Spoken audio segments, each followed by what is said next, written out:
So we were doing yesterday critical appreciation of poetry. I told you about structuralist aspects as well as linguistic and stylistic aspect. Now we will move to the next aspect, that is thematic aspect.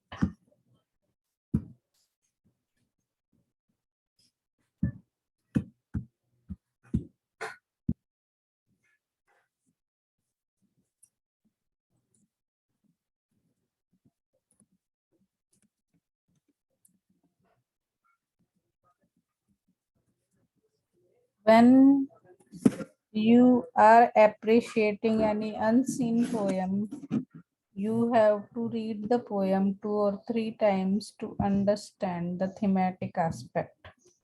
Okay, read the poem.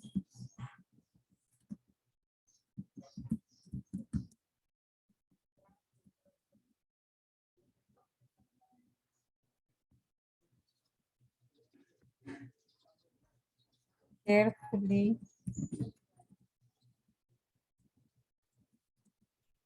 two or 3 times.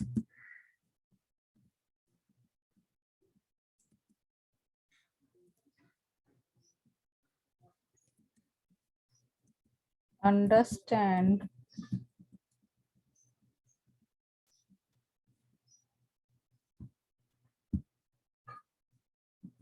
to understand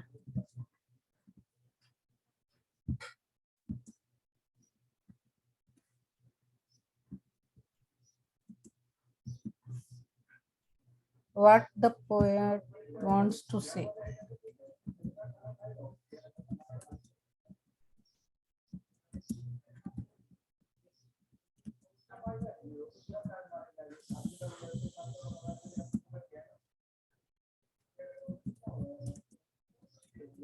Through that poem.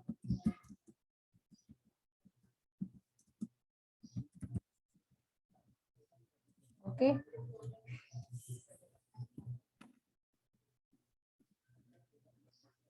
Analyze the poem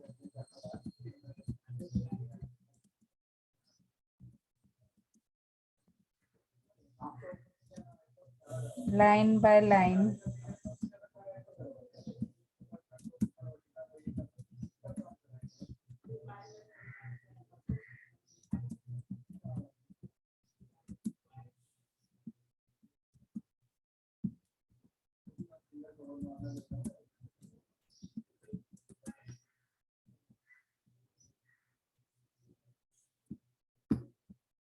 Analyze the poem word by word and line by line to know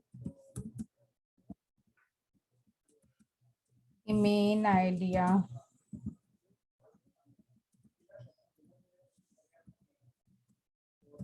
content, subject matter,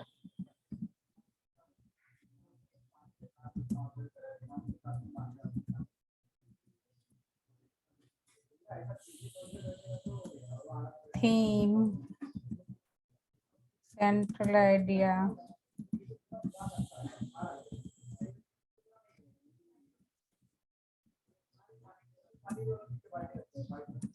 message of the poem.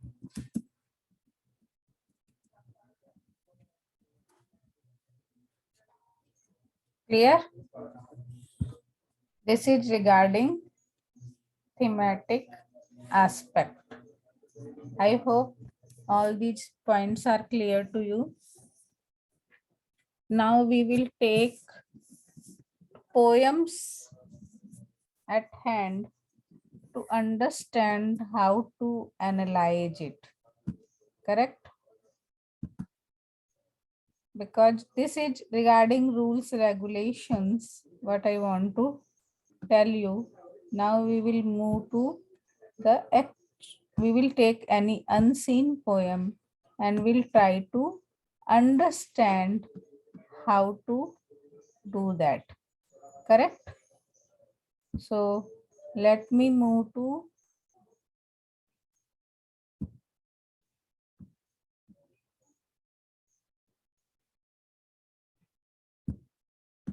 my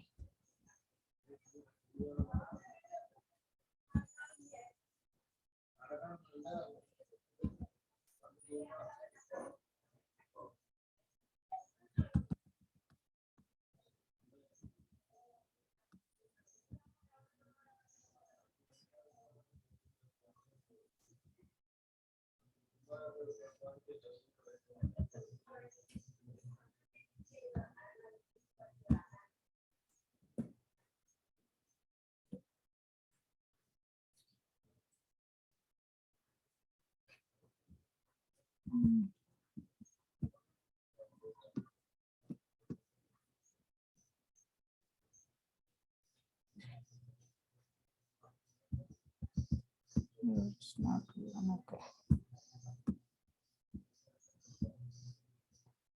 Let me go to Google Classroom. I must have shared with you the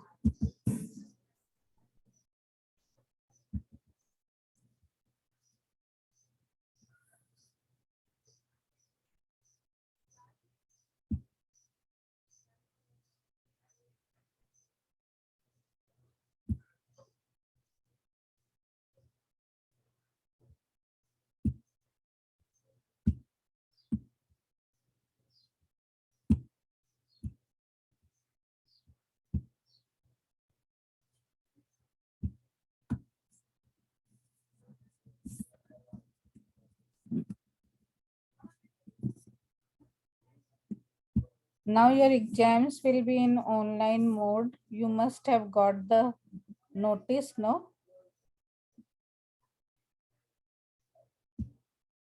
Message. It was Yes. written in 1st of April, means in the first week of April. The notice was not properly typed, maybe typo error.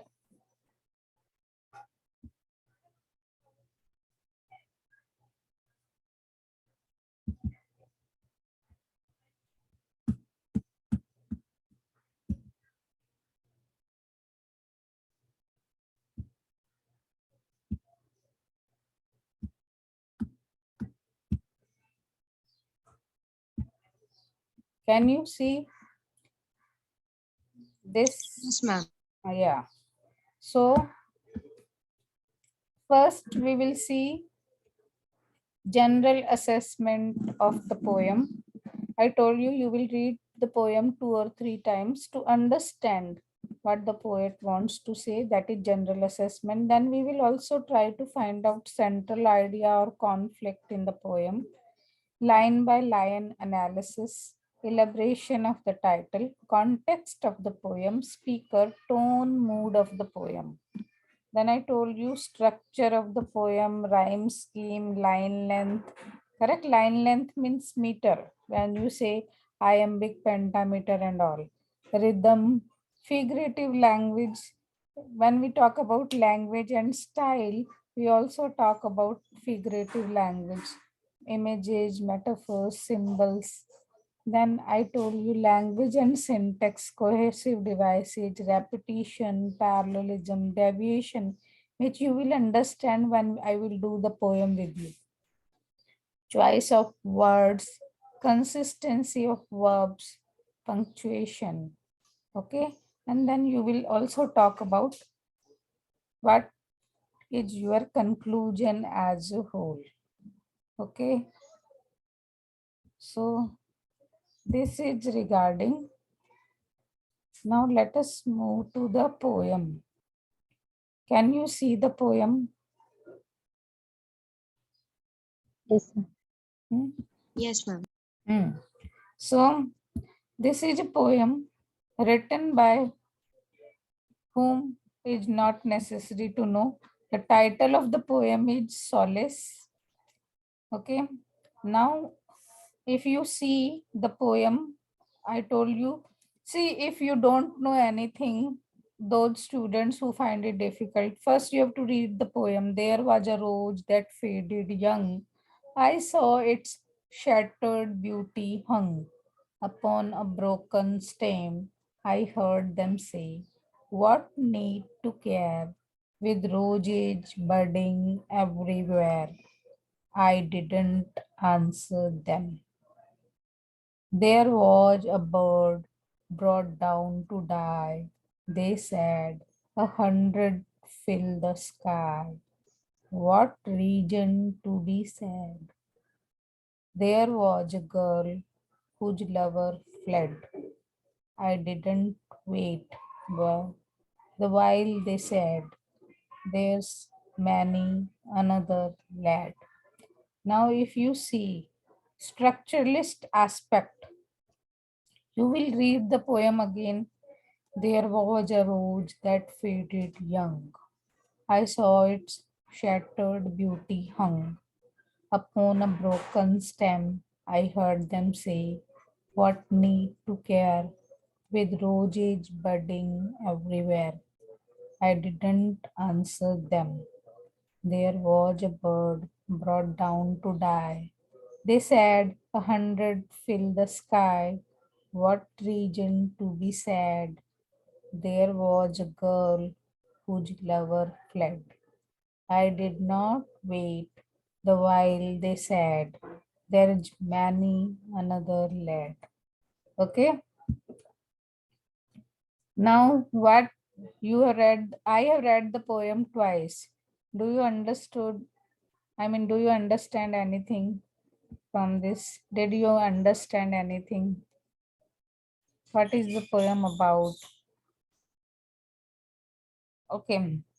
And I told you, if you don't understand anything, at least you can find out rhyme scheme, correct? At least you can find out how many lines are in the poem, the division of the poem into stanzas. So if you count the lines, how many lines are there?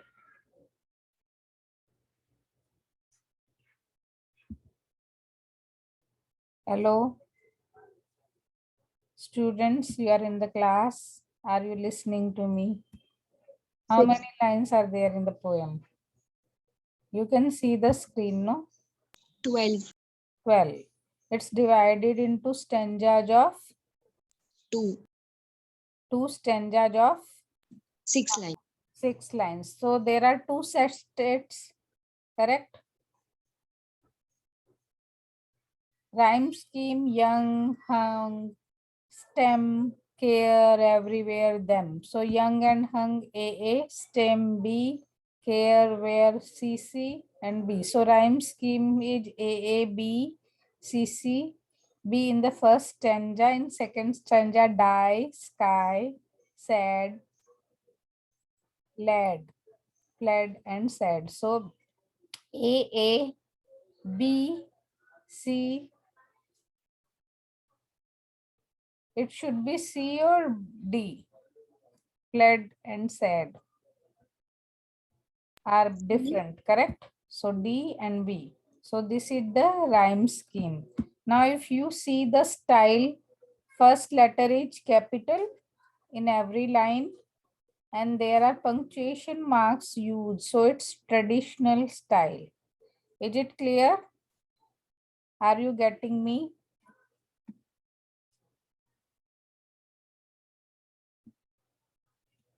So if you see language and style are simple. See, do you find the difficult words in the poem? Any word which you find is difficult? Most of the words are monosyllabic. There, was, a, rose, that, young. Okay. Few words are monosyllabic and most of the words are monosyllabic. Few words are disyllabic and polysyllabic as well. For example, faded, beauty, shattered, broken, correct? Budding, everywhere, roses. So few words are disyllabic and so I have given here the language and style is simple. Okay. Here I find the language and style simple. You may find it difficult. So you have to write according to your understanding. The words faded, shattered, and broken. Okay. Then most of the words are monosyllabic. 12 lines, 2 stanzas of 6 lines, that is sestet, so it's curtailed sonnet, 12 lines, correct? First letter in each line is capital and the poet has used punctuation marks in almost each line. The use of rhyme and rhythm division into stanzas make it traditional. Is it clear? This is regarding structuralist aspect, linguistic and stylistic aspect. We will do more. Okay. Now regarding the theme, what do you say?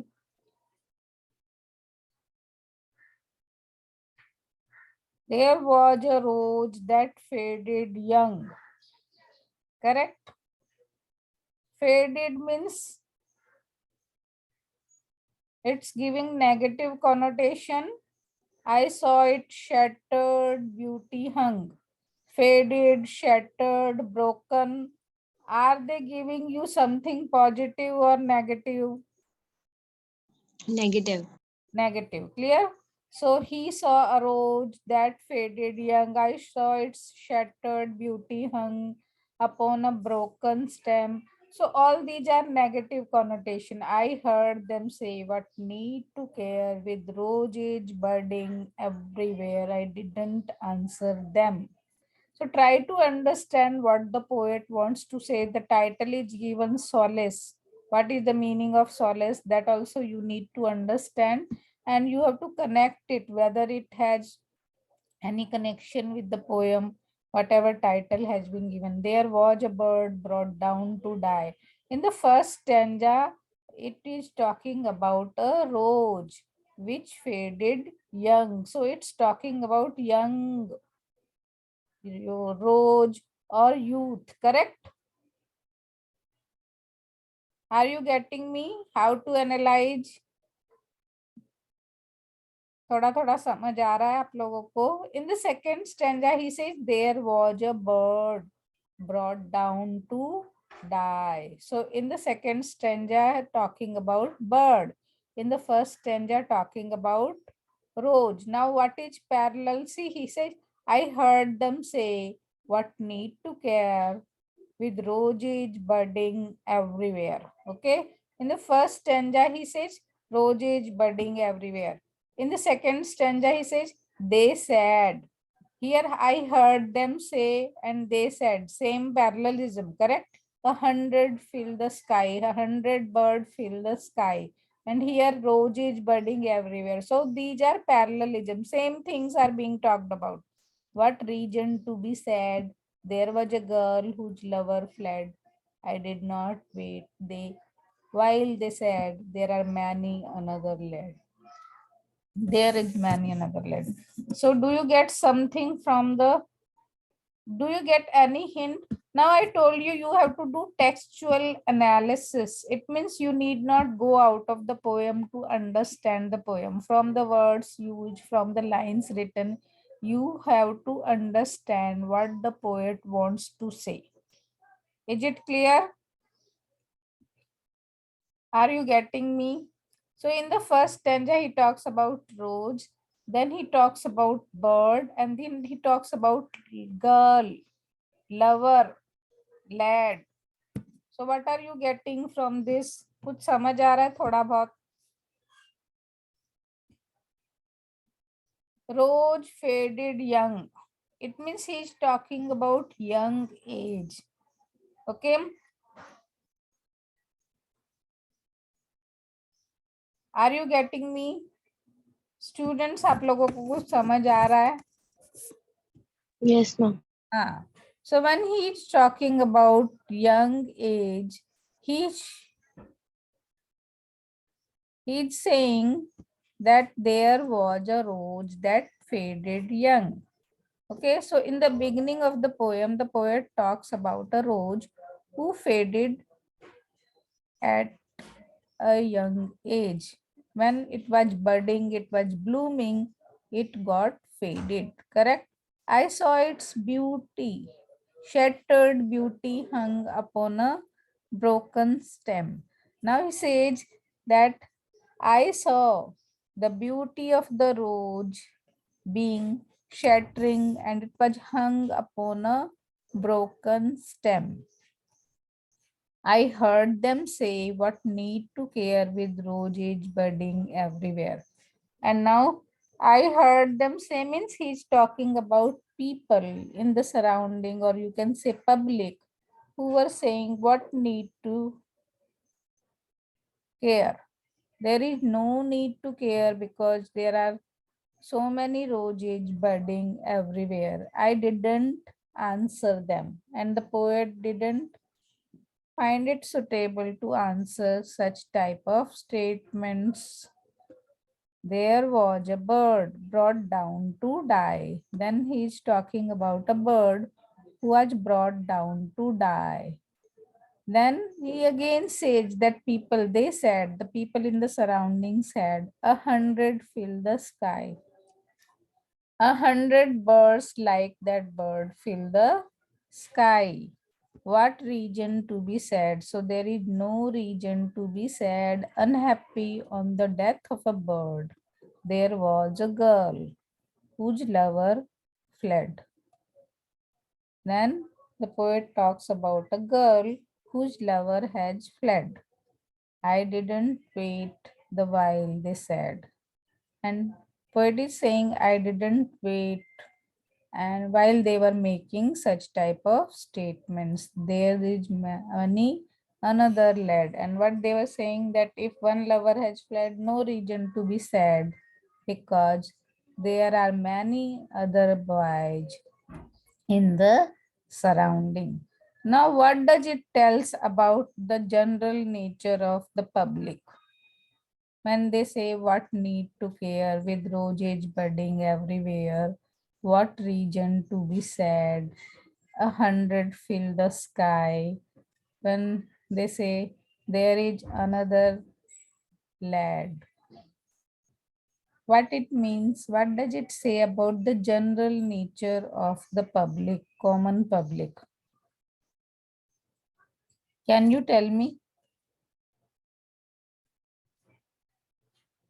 It tells the indifferent attitude of the public. See, whenever any wrong thing happens, like physical abuse or murder or crime or all these things. See, now Ukraine and Russia war is happening, people are dying. So people say na, all countries of the world have sidelined themselves. They're saying internal matter between Ukraine and Russia and all. If nobody is saying anything, how the war will stop?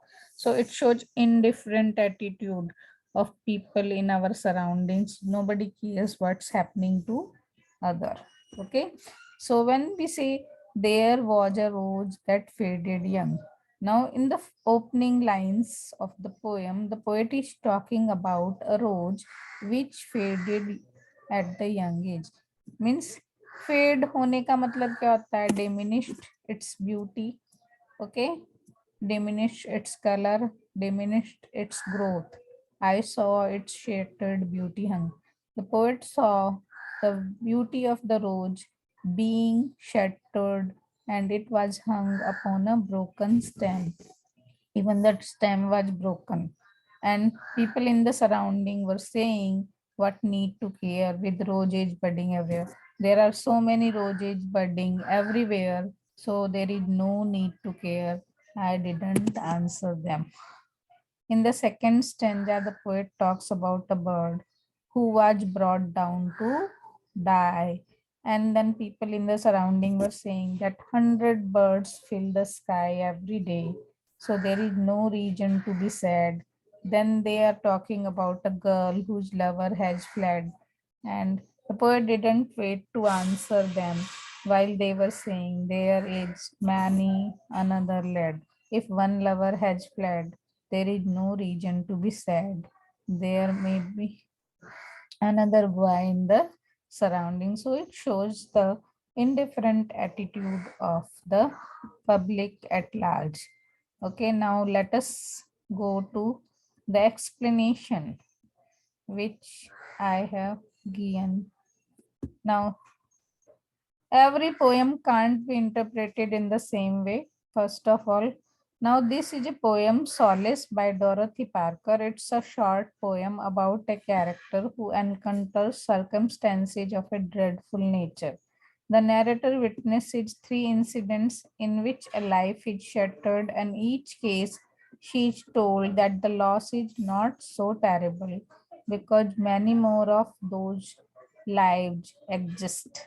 With the author's specific use of diction, structure, parallelism, irony, and symbolism, the poem emerges as a metaphorical tale about the coldness and negligence rather than sympathy and consolation that many people display during a great misfortune.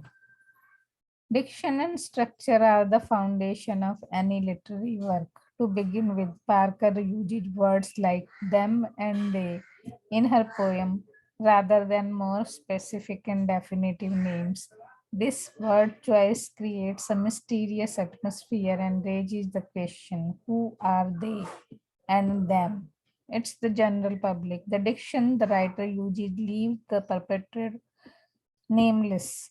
Furthermore, Parker structures her subjects according to importance. Now, I told you in your exam, you will not get who is the writer. Okay, you will just get the title. So, you need not even try to find out who is the writer, but you need to understand the poem from the textual analysis. Okay. Parker structures her subjects according to the importance. She writes about a rose first, then a bird, and finally a deserted girl.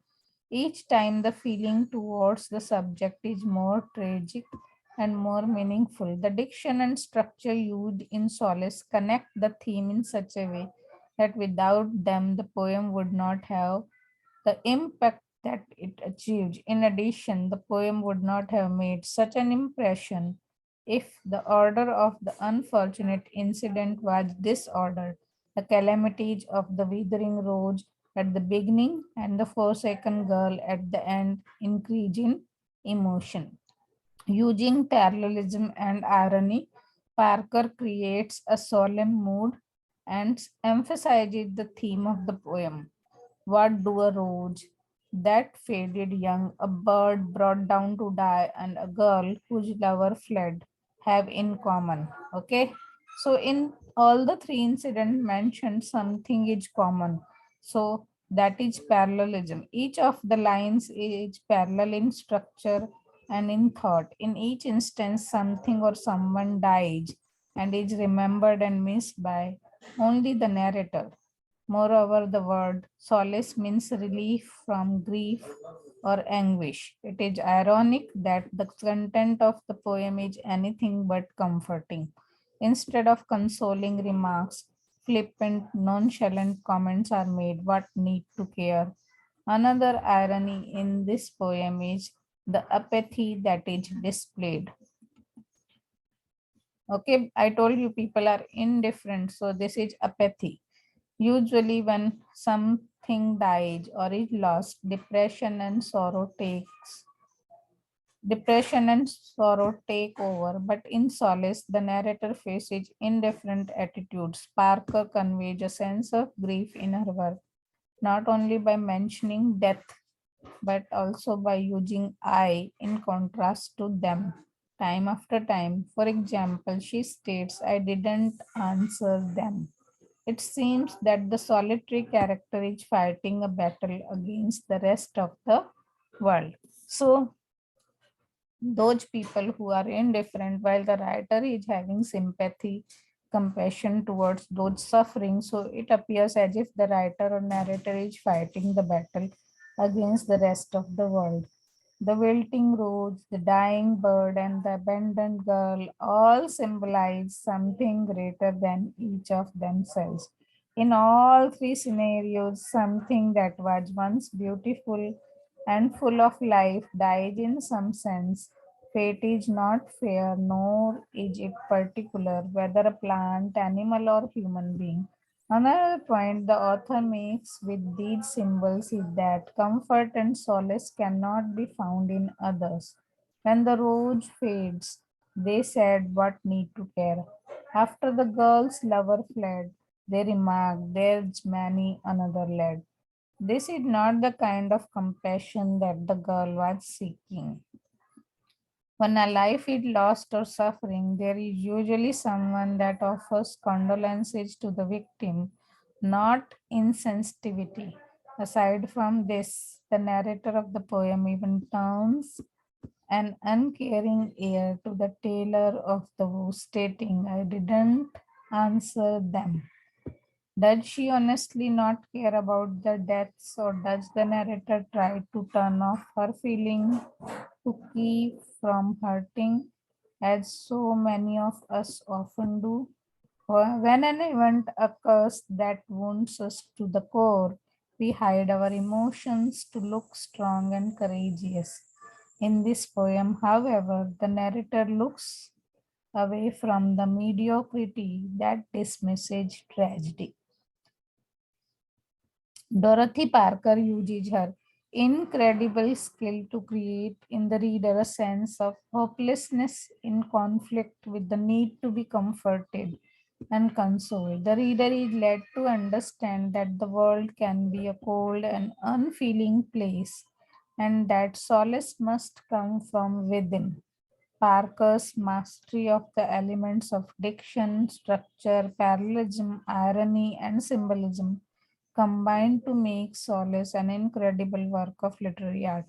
Now, this is the explanation given. Now, it is not necessary you write the same way. You can write in your own words the way you want to write. Clear? Now, this poem, I have here given name of the poet will not be mentioned in the exam. So, though here it is given, it is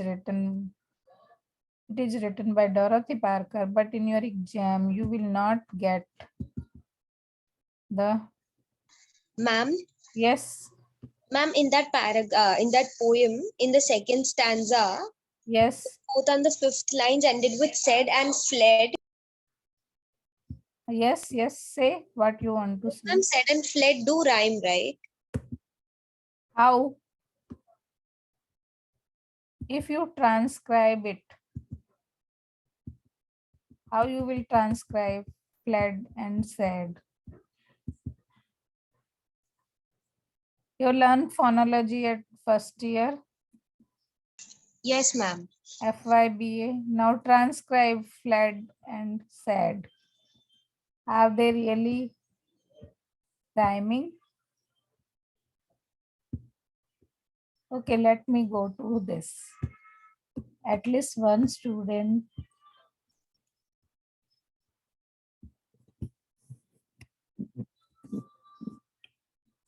Correct? This is the spelling for fled. Yes, ma'am. How you will transcribe it? I'm doing phonology. I've done phonology recently in TYBA. Just concluded 2 days back. Sorry. This is for fled transcription, correct?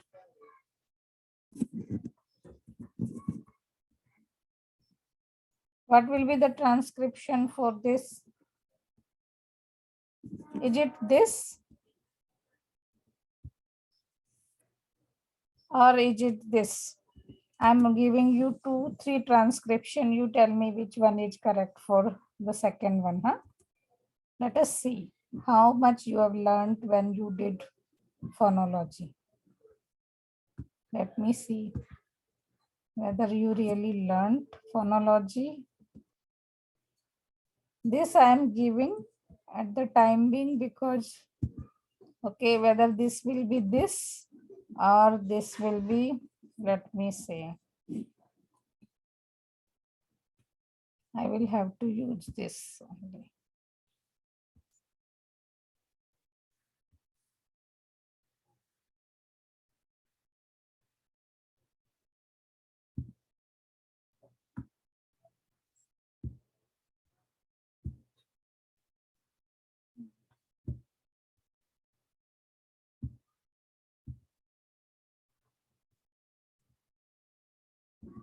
Okay, which one is correct for the The first second one, one? Which transcription is correct? First, second, or third? First, How do you pronounce? Pronounce, Aparna. said. So it is this. You pronounce the first transcription. Said. Second, Said. third. Said.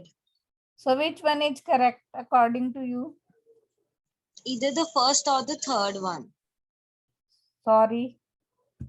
How can the first or third one be correct? S-A-I-D. If first one is correct, then the spelling will be, you know what should be the spelling for the word? This should be the spelling for the first transcription. If you are saying the third, so for third, this should be the spelling. Got? Aparna. Okay.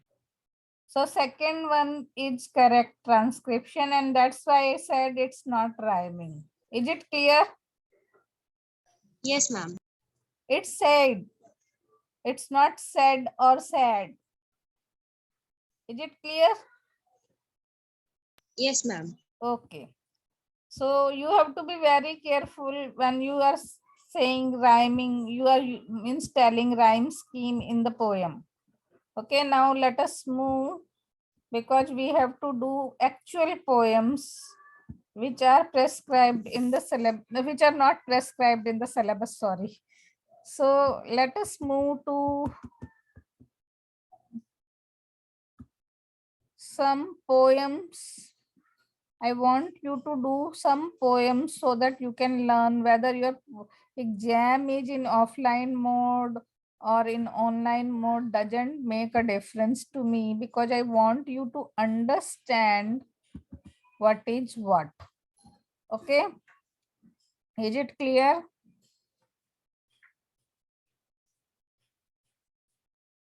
Are you getting me what I'm saying?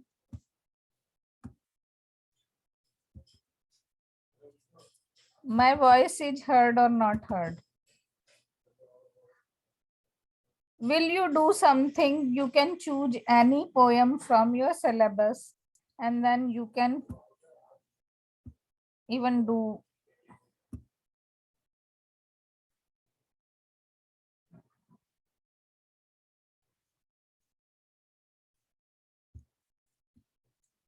I have so many poems with me, and that we can do, no issues.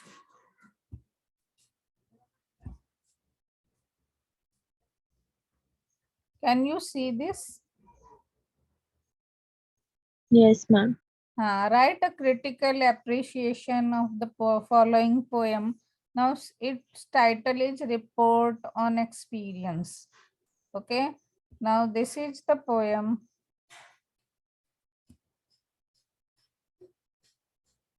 And sorry. Oh, sorry.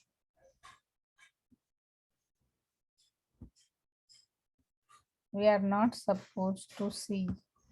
Only this is to be seen.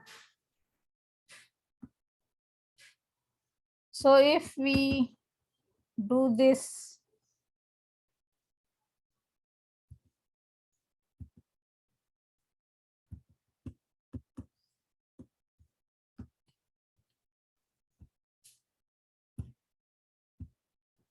can you see now?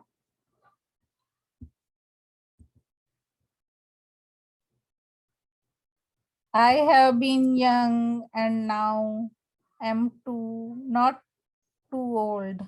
And I've seen the right was forsaken, his health, his honor, and his quality taken. This is not what we were formerly told. I've seen a green country useful to the race, knocked silly with guns and mine. Its villages vanished. Even the last rat and last castle banished. God bless us all. This was peculiar grace. I knew Serafina, nature gave her hue. Glance, sympathy, note, like one from Eden. I saw her smile warp, heard her lyric deaden. She turned to harlotry. This I took to be new. Say what you will, our gods siege, how they run. Those disillusions are his curious proving that he loves humanity and will go on loving. Over them are fate, life, virtue in the sun. So those who find it difficult to analyze the poem from thematic point of view in the beginning, they can start with structuralist aspect, which I feel everyone can do. How many lines are there? Hai, in how many stanzas the poem has been divided, whether the language is poetic or prosaic, and all such things you can write, whether it's written in traditional style, modern style, correct? No? Everybody can do that. So what do you know about this poem? Sorry. How many lines are there? If you see the poem, how many lines are there?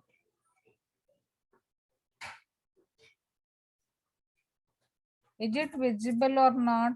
Screen. Visible, no? How many lines are there? And the poem is divided into stanzas or not? 12 lines. Huh? How 12 line? 1, 2, 3, 4, 5, 6, 7, 8, 9, 10, 11, 12, 13, 14, 15, 16 lines are there. Each stanza is of 4 lines and 4 stanzas are there. Correct? You see rhyme scheme, old, told, second, taken. So A, B, B, A. Correct? Race, vanished, banished, grace. So here again A, B, B, A. Hue, new, Eden, deaden. So A, B, B, A. Run, sun, proving, loving. So A, B, B, A. So rhyme scheme throughout the poem is A, B, B, A. Correct? For each stanza. Hello, are you getting me? If you see the first letter in each line is capital, correct?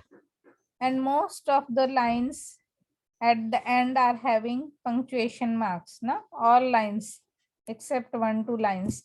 So it's written in traditional style. Are you getting me? Samajh aa raha hai how you have to do? If you see the language, is the language difficult?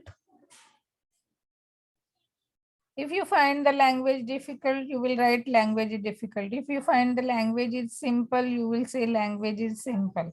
Correct? Style, if you find the style difficult, you will say style is difficult. If you find the style simple, you will write style is simple.